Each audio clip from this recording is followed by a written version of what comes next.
Huwag kayo munang upo kasi may papagagawa po kasi sa inyo. Para matanggal po yung antok natin at masaya tayong makinig sa salita ng Panginoon, tayo po'y aawit. Alam mo po yung paatuhod? Alam ko po na masakit ang mga balikat nyo at yung ano. Sige, awitin natin to para matanggal ang yung tulog. Sige po. Go! Paatuhod, balikat ulo, paatuhod, balikat ulo. One more. Paatuhod, balikat ulo, paatuhod, balikat ulo. May isa pa. Kung kayo ay masaya na pumunta dito, kakantayin natin dito. Kung ikaw ay masaya. Kung ikaw ay masaya, pumalakpak ka. Kung ikaw ay masaya, pumalakpak ka. Kung ikaw ay masaya, buhay-buhay sisigla. Kung ikaw ay masaya, pumalakpak ka. Kung ikaw ay masaya, pumadyak ka. Kung ikaw ay masaya, pumadyak ka. Kung ikaw ay masaya, buhay-buhay sisigla. Kung ikaw ay masaya, pumadyak ka. Kung ikaw ay masaya, sumigaw ka. Hooray! Kung ikaw ay masaya, sumigaw ka. Hooray! Kung ikaw ay masaya, buhay-buhay sisigla. Kung ikaw ay masaya, sumigaw ka. Hooray! Gawin nating tatlo. Sige. Kung ikaw ay masaya, pumalakpak ka. Hooray! Kung ikaw ay masaya, gawing lahat. Hooray! Kung ikaw ay masaya, buhay-buhay sisigla. Kung ikaw ay masaya, gawing lahat. Hooray! Okay, masaya na ba kayo? Natanggal ba yung antok ninyo? Ito po ay base sa ating pag-aaralan ngayon. Pag nahirapan kayo o na masaya kayo. Our message today is found in the book of Luke. Luke chapter 10 verse 2. And he said to them, the harvest is plentiful, but the workers are few. Therefore, ask the Lord of the harvest to send out workers into his harvest. Dito po natin makikita na marami pong maaani, pero kaunti po ang manggagawa. The harvest is plentiful, and the workers are few. What is the meaning of the harvest is great? Ito po ay natatawag po sa tao, yung kaluluwa ng tao, kung paano mo po anihin. Kaya pinaawit ko po yung awit na yan kung nahihirapan kayo or masaya kayo. And said that, for example, dito po yung farmers. Sa amin kasi sa Benguet is marami yung mga agriculture. Yung mga farmers po nagtatanim ng mga gulay na sobra-sobra pero kulang po ang workers. Kahit mayaman ka na marami kang farms, if you have a lot of farms and fields that crops to be harvest but the workers are few. You have money to pay for them but you have not enough workers. So the farmers will gonna put in the garbage of the crops if will not been harvest on time, and it will be put back again as a fertilizer in the farm. Kagaya natin dito na iano natin sa tao. Kung ang maraming tao na maaani at kulang ang workers na mag-isa ka lang, paano yan? Di ba mawawala sila? Saan sila pupunta? Mamamatay sila na walang nakakilala sa Panginoon. Kaya ang ibig sabihin po ng what is the meant by the harvest is great. It means that a lot of people What is meant by the harvest is great. It means a lot of people or many people have never heard Jesus. Diba? Karamihan. It's a lot of people around the world in nation that they will never know Jesus. Yes, they said that they know Jesus, but they never come to church. They will never surrender life to them to accept Jesus as their personal Savior. And the next is, there are a lot of people who need to be cared for and brought to God. Yung mga homeless, mga may sakit, the sick people, they need God in their life, but nobody will come because of few of workers. And next is, now is the time to bring people to Christ and harvest souls. Harvest your family, friends, or co-workers. Diba, marami kayong maaani kung kayo po ay marami kayong workers. It said that if we need to have a great harvest, ano po ang gagawin natin? Di sabi nga dito na, the harvest is plentiful, but the workers are few. So what we gonna do? We ask God. We ask God to provide any workers. One is prayer. You found in the verse 2 that we ask the Lord to send more workers or laborers to harvest that souls around the world or the nation. And then said one is prayer.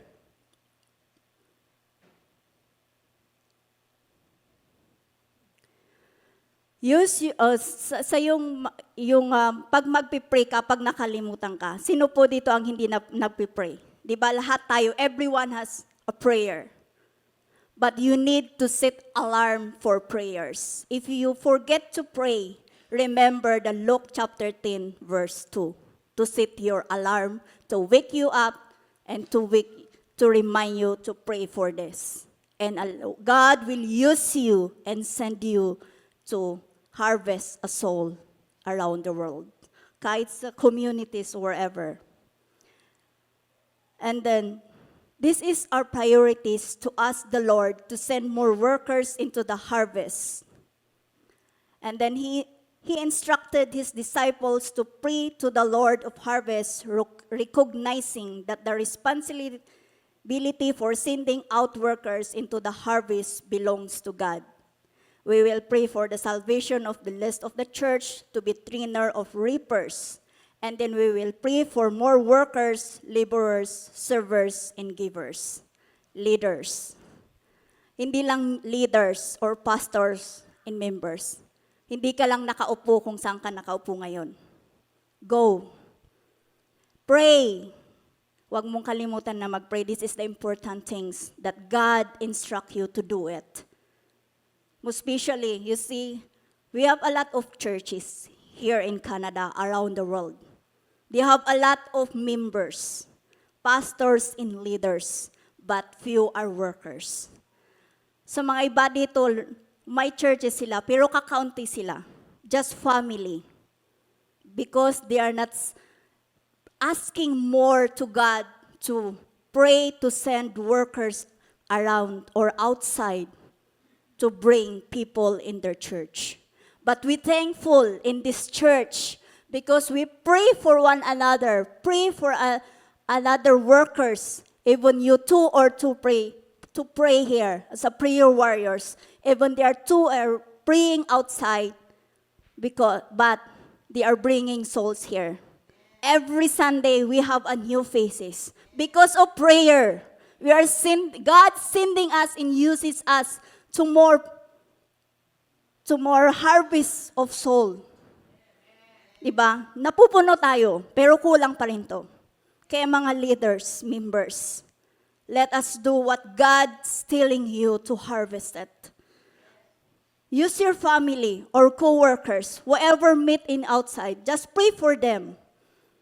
You know, God, Holy Spirit is telling you to pray for that in one day. Makakasama natin sila dito. Diba?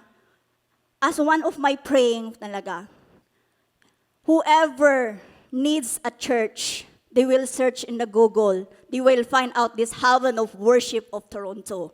Na siya po ang lalabas sa Google na yan, na walang iba kundi ang church natin. That's my prayer.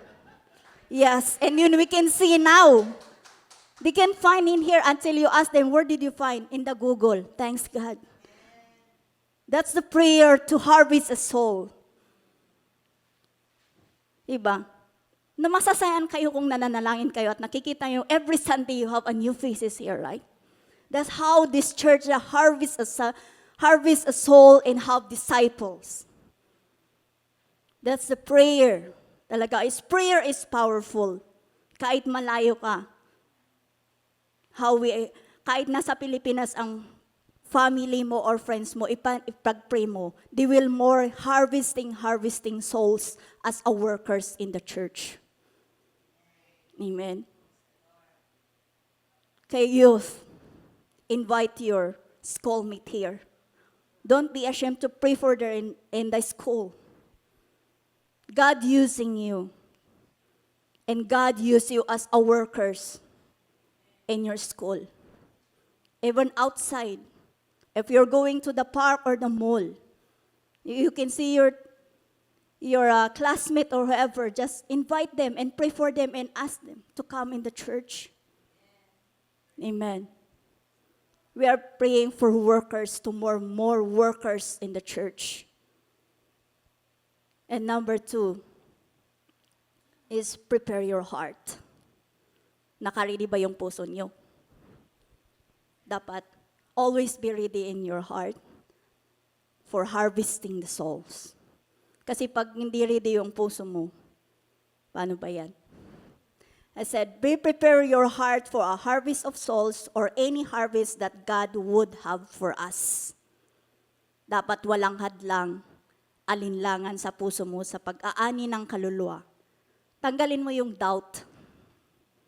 Kasi pag sabi mo nakita mo, pero yung sabi ng Panginoon, yung puso mo, punta ka doon, but you have doubting, how can you harvest that soul?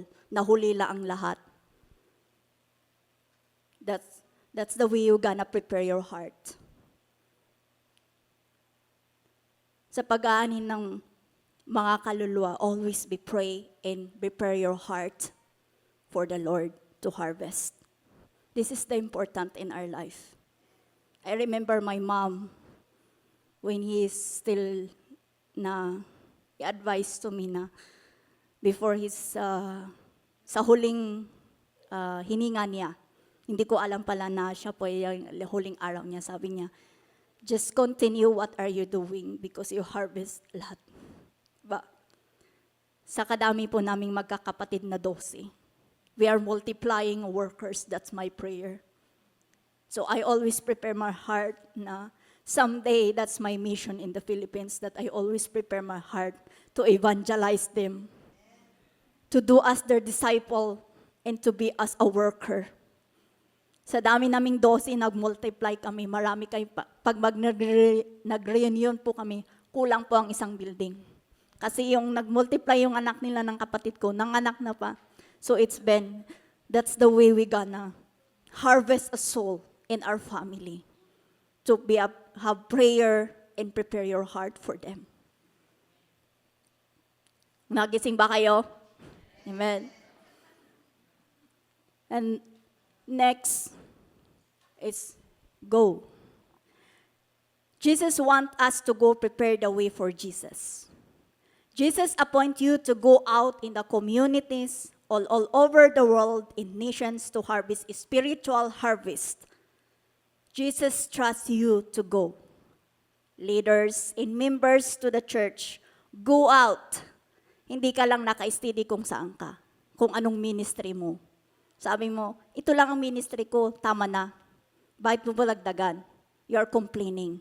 But that's the Lord giving you to go out and share the good news and to harvest and disciples people outside.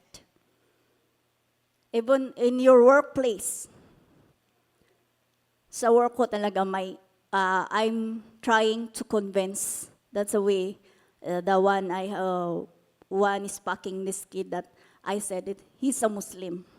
And but I said, you know God? And said, good? No God. I said, yeah. And then how can you know how to surrender your life? And then said, she also, but you know, God's loves you. That's the way you entertain, that you always, wherever you go out and tell the good news about God. So that even what is just only one, just you invite, it's multiply, and they will disciples and to be a workers to harvest a soul again. So wag kayo na lang uupo or naka-steady kung saan kayo. Go! Sabi nyo, hindi pagod ako kasi trabaho eh. Inuunat na natin ang trabaho kaysa mga ibang trabaho ng Panginoon. Kaya let us be doing for this one. To go out all over or outside that one. After the church, paglabas mo dito, may nakita ka o nakilala ka, why not to us to share the good news of God? Amen. And next is, use yourself as investors or invite others. Sino po ang maraming investors na invest sa Pilipinas? Sana all daw. Most of us have a lot of investment in the Philippines, right? Car, houses, yung mga lupain, sana all. Mga apartment for rent. Sa mga materials na bagay na yun na nai-invest ninyo, why you are not just using yourself to be an investor? Invest yourself wherever you're productive. God uses imperfect people. God uses us. The harvest will never be reaped unless there are reapers to reap it. And John chapter 9 verse 4, that I must work the work of him who sent me while it is the day. The night is coming when no one can work. If you have a lot of investment, you should also have a lot of investment of people. Invite people. Sana yung lupain mo sa Pilipinas, pwede nang patayuin ng church kung hindi mo magagamit. Di ba? I-share it. Paano mo lang hinahayaan doon na tumutubo ang mga damo na wala mang gumagamit, wala mang di naman nila tataniman ng mga gulay. Di kung may maghahanap po ng church, why not you just give it? Di ba nag-ano ka pa, nag-invest ka pa ng mga kaluluwa. At yung ininvest mo na yan na pinatayuan ng church, naging multiply again na church. Why not? That's a lot of workers said. That's why is the harvest is plentiful, but the workers are few. But pag ginawa mo to na you invest a people or souls, diba? But dadamin, it's multiply and multiply. Sana yung sasakyan mo sa Pilipinas or dito gagawin mong investment para yung mga walang sasakyan, sasakay sila. Or gamitin mo din po na maging isang investment talaga. Sana yung bahay mo na marami mong investment, kung naghahanap na walang homeless, ibigay mo na lang na free. Sa Pilipinas talaga. Yes, they have kaya si Kuya Rumi, di ba? Sabi nila sa Trenton, bahay natin to lahat, hindi ko bahay. Kaya sa pagpunta mo sa bahay nila, talagang bukas talaga. It's open for everybody. Asikasuhin ka, magluto pa sila. Pakainin ka, ayaw nilang pauwiin ka na kung hindi ka kumain. That's the way they have disciples people. Invest people or invite. Invite your family, your friends, co-workers, and everything. Yung mga bagay po na ini-invest ninyo, hindi niyo madadala sa langit. Kung sa langit kayo pupunta. Diba? Matutunaw din yun. Mawawala yun. Pero pang yung kaluluwa na ininvest mo at yung kaluluwa na ininvest mo din na naging workers or disciples, mapupunta sila sa langit. Makikita mo din at makakasama mo siya sa langit. Kaya nga, kung naunahan ka nila, di, masaya kang puntaan mo siya doon, di ba? Masalubong mo siya doon. Kung nauna sila sa'yo, di, magpasalamat ka kasi may buhay ka pa. Kaya use yourself as investment. Kung may nakakita ka or you know for everyone there or just on new people here, why not just as let's go for coffee on Tim Hortons. And that's the time you're gonna talk about Jesus. Huwag mong sayangan yung pera mo. Ay, wala na yung pag-shopping ko sana yun. No! Use as investment. Kasi yung investment mo, yung paycheck mo na yan, every week na natakbo, galing sa Panginoon din. Kaya dapat, you use it always as invest for souls. Pero pag kuripot ka, nyangay, pasensya. Nung ko lang nga ibulsak ta ko at paggatang ko, tibarbaro nga sapatos ko kunbado. Awanan na. Awan day tabado kun ka. Yung mga damit mo, sabi mo may pera ka, ibubulsa ko na lang pambili ko ng bagong sapatos at damit. Yung damit mawala. Pero yung tao na pinaggamitan mo yan, magpasalamat ka kung naging isang surrender to God at naging disciple at naging workers. Kaya wag niyong sayangin po ang salapi na mawawala sa iyo. That's why invest. Yung mga pamilya ninyo, gamitin nyo as an investor din.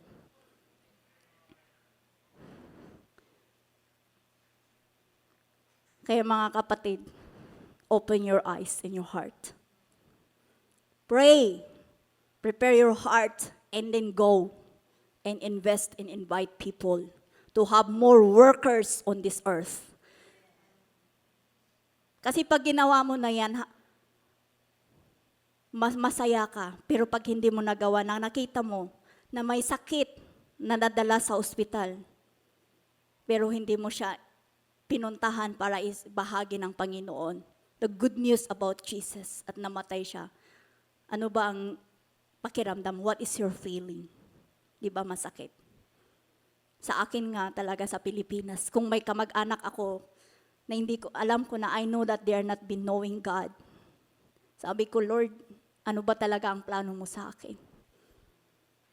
And this is my desire, Lord, because I know that's your plans for me is to invest people and to have workers and using me as to gather people and to my family. Kaya pag nakikita ko talaga yan, I'm crying. I'm praying na hopefully kahit hindi nila did not accept Jesus before they died, but I know their souls. Kaya mga kapatid, let's do this one to harvest souls and as a workers and a disciples of God. Next is compassion, love, and joy. Found in Matthew chapter 9, verse 36, that, but when he saw the multitude, he was moved with compassion for them because they were weary and scattered like sheep having no shepherd. We should have compassion to another people to encourage and tell the good news about Jesus. Yung compassion mo talaga, yung taos-puso ka. You have your compassion to go with him, to go with that person. Wag lang yung pakunwari na mahal mo sila. Or napipilitan yung puso mo. Pag napilitan ka, wala din na, hindi ka masaya. Diba? Next is love. Love is important to show to people during spiritual harvest. Wag lang yung pakunwari na mahal mo ang tao kahit ang kaaway mo, harvest it, bring to God. Sinong may kaaway dito? Who has an enemy here? Marami ba? Yung Satan lang ang kalaban, di ba, enemy? Pero ang kaaway mong tao, mayroon ba? Dapat wag mong ituring ang tao na kaaway mo. Dapat yung kaaway mo, ipag-pray mo. Love is showing to the people how God loves you. Kasi pag pag nagdi-disciples ka at nagpipilitan ka lang, if you're sharing the word of God without love and compassion, how can you share the word of God to the people? Amen po ba? Gising po ba kayo? Magbibigay ako ng quiz after this. Kung sinong maka-perfect, my prize. Amen. Kaya dapat din na there's a joy for harvesting of souls. Yung masaya ka, hindi ka nakasimangot. Kung dito ka sa church na makasalubong mo, hindi in-ignore mo, wag nang. Dapat you have the joy to harvest. Para lang sa, kung pagpupunta ka, magtatanim ka at i-harvest mo sa yung backyard, di ba masaya ka? Ipopost mo pa sa Facebook, first harvest on my backyard, for sale. Di ba? Ganon din po ang gagawin ninyo. Na ipopost nyo, ito po ang harvest kong kaluluwa na maraming after po ng how many months or how many years, this church is more multiply workers and disciples in this church. At ito po ay maging isang church na malaki, na maging malawak para hindi tayo maano yung mga bata doon. Kasi pag lumalaki sila doon, disciple natin ang mga anak natin na may saya sa ating buhay, sa ating puso. Sila po ay magagamit din na magdi-disciples. It's been multiplied. Maging worker sila. Yung mga youth, next year, madami na ang youth, including my daughter. Amen. That's my claim. As I say, the youth is in here. It's like my heart desires, hopefully my daughter is here also. And God will use him also. Kahit nasa Pilipinas, sabi ko, just go with your tita to the church. I know that God will use you. And pagpunta mo dito, at least na makakasama ka namin, makakasama ka sa youth. Kaya that's my desire to all of us as a workers and disciples of God, as a sons and daughters of God, to be multiply workers. That's the important. Mag-ani kayo ng kaluluwa, hindi lang mag-ani ng ano-ano dan. Na hindi po na naaayon sa kalooban ng Panginoon. Yung mga material na bagay na yan, temporary lang yan. Pero yung kaluluwa na inani ninyo, inharvest ninyo, masisiyahan si Lord. Nasabi nga ni pastor ninyo, pag nauna sila, mamimit mo din sila doon.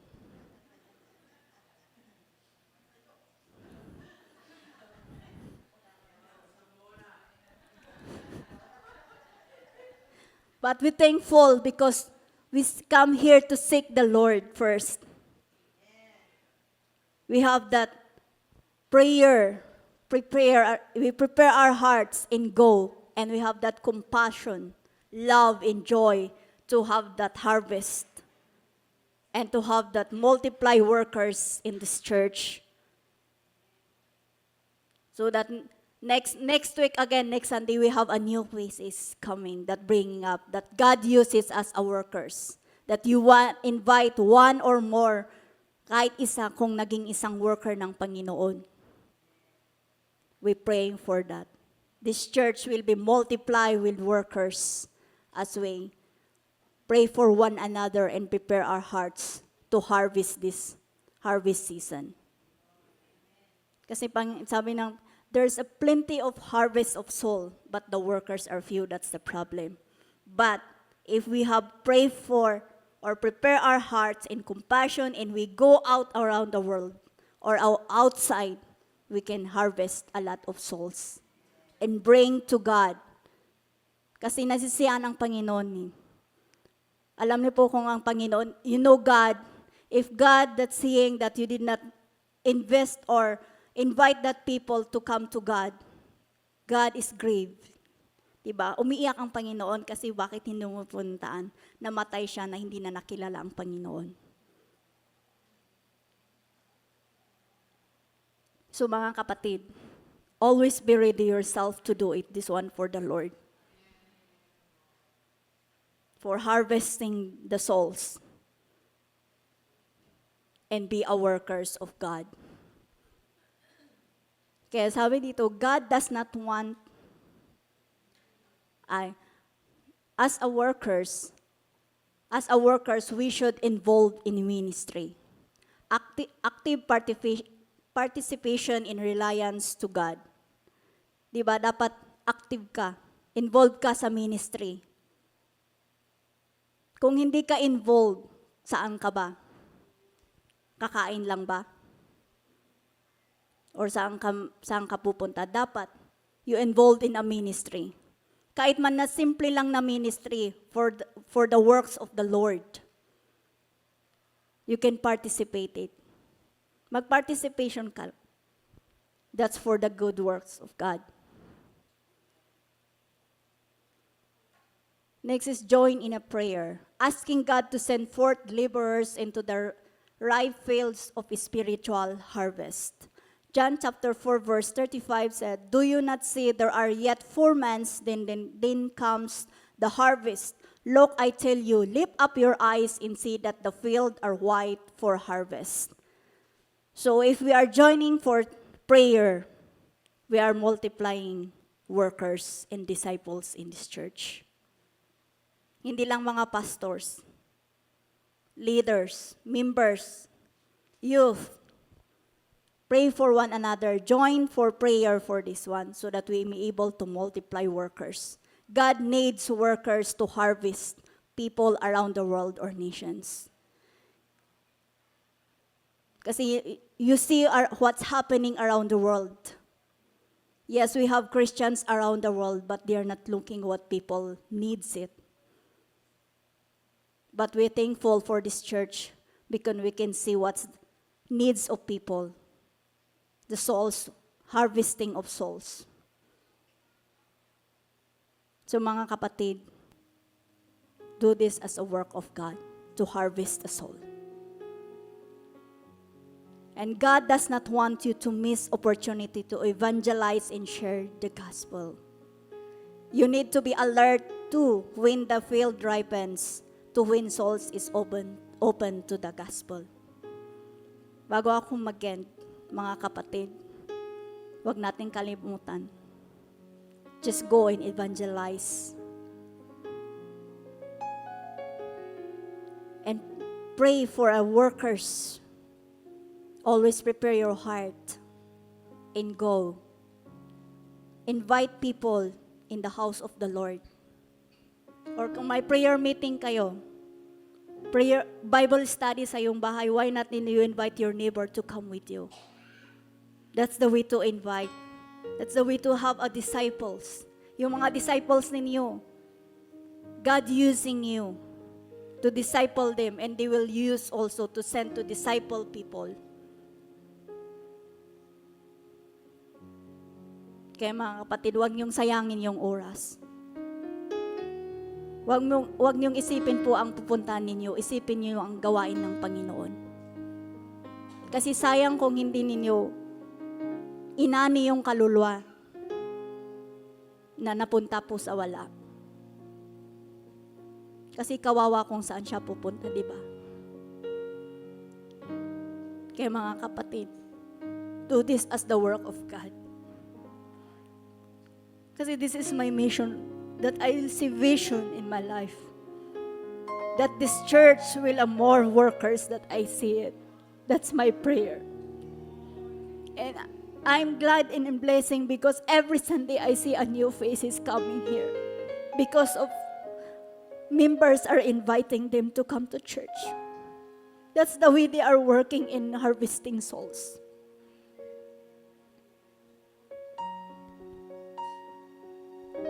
So mga kapatid, huwag nating sayangin yung oras. Kung may oras ka, why you will not do it to harvest that soul? God wants a lot of workers and disciples. Pag kasi yung dito sa Matthew na nabasa ko na, have the compassion of God. Masaya siya kung nakikita niya yung mga tao. Lalo po yung mga sheep na without shepherd. Kasi yung mga sheep na yan is a dumb animal. Yung talagang sinusunod lang nila yung nakababa yung ulo nila. Na hindi nila alam kung saan sila pupunta. But we thank God, but we know God. So we don't follow that sheep. We are the sons of daughters of God to come to harvest that plenty of harvest and to bring to God and as our workers of God. Kaya mga kapatid, gising na. Ready na kayo pag magbibigay ako ng quiz. Kaya ready ba kayong lalabas para sa Panginoon? Nakaready ba yung puso niyo para mag-harvest ng mga kaluluwa na madala sa Kanya? So brothers and sisters, let's do it for the work of God.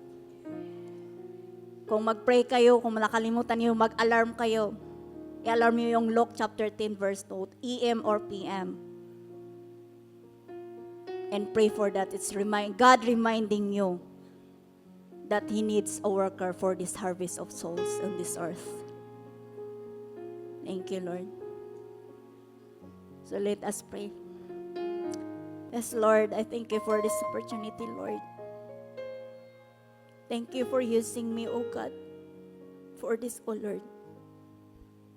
Thank you for the Holy Spirit that anointing me, Lord, and share your words. Lord, bless these people who hear your words today, O God, that they may apply in themselves, O God. Remove any doubt in their self, O God, in their mind, in their hearts, O God, to harvest a soul and to use them as our workers for you, O Lord. Lord, hindi po sila labas dito sa church na to, O God, na walang laman ang kanyang puso at isipan, Panginoon.